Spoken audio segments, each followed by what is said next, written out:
Yeti Airlines Flight 691 crashes near Pokhara. Yeti Airlines Flight 691 was a scheduled domestic passenger flight from Kathmandu to Pokhara in Nepal.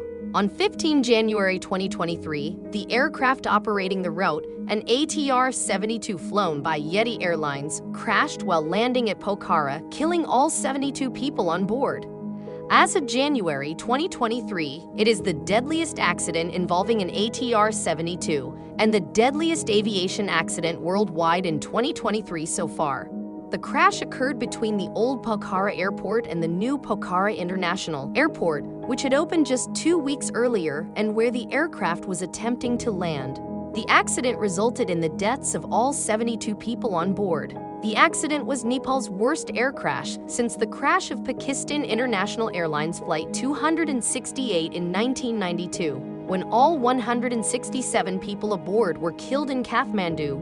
According to an official at the Pokhara International Airport, air traffic control cleared the flight to land on runway 30 heading from east to west, but the captain requested the opposing runway 12 heading from west to east minutes before the crash. A civil aviation Authority of Nepal spokesperson said, "The weather was clear. According to preliminary information, the cause of the crash is the technical issue of the plane." Korean Air Flight 631 suffers runway overrun in Cebu. Korean Air Flight 631 was a scheduled passenger flight from Incheon International Airport near Seoul, South Korea to Mactan Cebu International Airport in Metro Cebu, Philippines. On 23 October 2022, the Airbus A330-300 operating this flight overran the runway while landing in Cebu due to hydraulic failure. Despite what reports described as a terrifying close call, all passengers and crew members survived without injuries. The aircraft was damaged beyond repair and written off as a result of the accident, making it the 14th hull loss of an Airbus A330. The crash is the 17th Korean air crash since 1970 that resulted in a total write-off of aircraft, and the first in 23 years. The aircraft continued past the end of the runway, striking an instrument landing system lighting array before stopping 300 meters or 980 feet beyond the runway threshold. According to eyewitness accounts, the instrument landing system lighting array laid over the wings of the aircraft once the aircraft was stopped in the marsh. As a result of the accident, flights to Cebu were forced to either return to their original airport, divert to Francisco Bangoy International Airport in Davao, or to Ninoy Aquino International Airport in Manila. More than 100 flights were canceled entirely.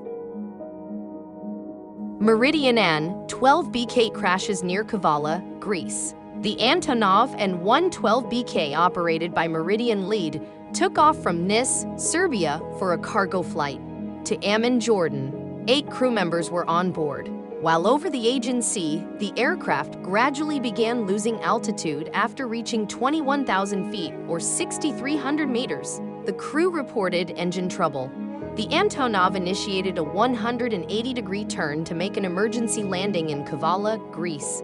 The plane reached the coastline 12 minutes later, then made a right-hand turn toward Kavala Airport. Then the descent rate increased up to an abnormally high value of 3,000 to 4,000 feet per minute or 900 to 1,200 meters per minute. The plane crashed at 17 nm, 31 kilometers, west of the airport and burst into flames. All the 8 occupants were killed. Multiple explosions were heard after the accident.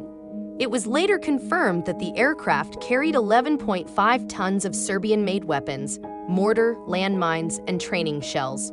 Purchased by Bangladesh's Defense Ministry, the plane was heading to Amman, Jordan for a technical stop, and its destination was Dhaka, Bangladesh. The transport was in line with all international law and had all relevant permits.